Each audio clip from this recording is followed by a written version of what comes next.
Welcome to Noble Black News, where empowerment meets truth. Our mission is to uplift and empower the Black community.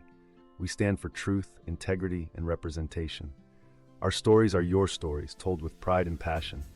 Join us as we celebrate our heritage and our future. Putin's strategic moves Russia's growing influence in Africa. As the race for influence in Africa intensifies, Russian President Vladimir Putin seems to have his game plan set.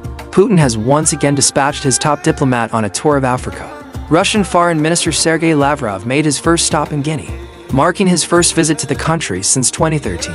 He reportedly met Guinea's junta leader Mamadi Doumbouya, who has been in power since the 2021 military takeover. The focus of their talks was on military cooperation and increasing Russian investments in the mineral-rich country. The next stop on Lavrov's Africa influence tour was Congo, where he met with the Congolese president to discuss strengthening military ties.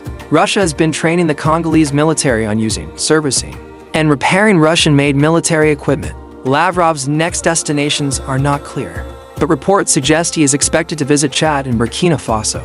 Lavrov's tour highlights Russia's strategic focus on junta-ruled states, where growing discontent with the West, particularly France and the US, has contributed to a shift towards Moscow. Russia has been backing military juntas in Africa's Coup belt with extensive military support. It plays a key role across the Horn of Africa and the Sahel region. Private Russian militias have been supporting the juntas in fighting armed rebel groups, crushing dissent, and fending off threats to power. Russia's deepest footprint has been seen in Mali and Burkina Faso, with Russian mercenaries identified in more than 10 African countries.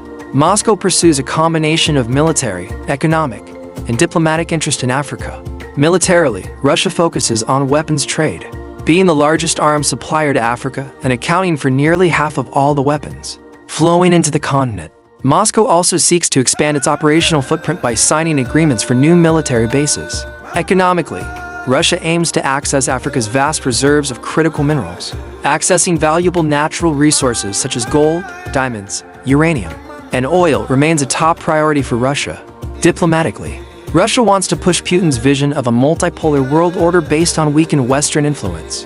At the center of Putin's Africa game plan is the geopolitical rivalry between Russia and the West, which has intensified exponentially since the war in Ukraine. Moscow has been tapping into anti-Western sentiment to bolster its influence. Russia also seeks African votes to support its positions at the UN. Notably, many African countries abstained from voting or even voted against the UN General Assembly resolution on condemning Russia's invasion of Ukraine. In Congo, Lavrov criticized the West over its actions in Ukraine.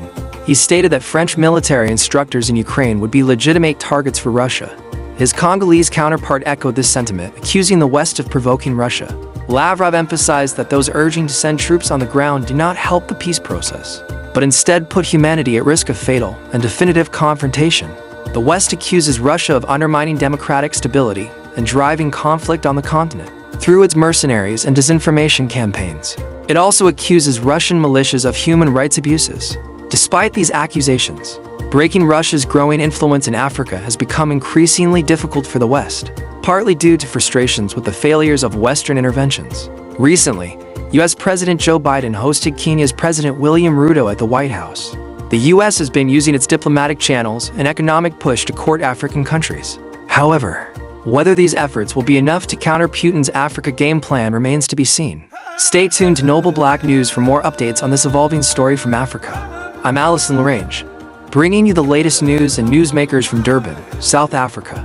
Join me every weekday for comprehensive coverage of elections, climate change, innovations, and opportunities as the world's attention shifts to Africa, the heart of the global South.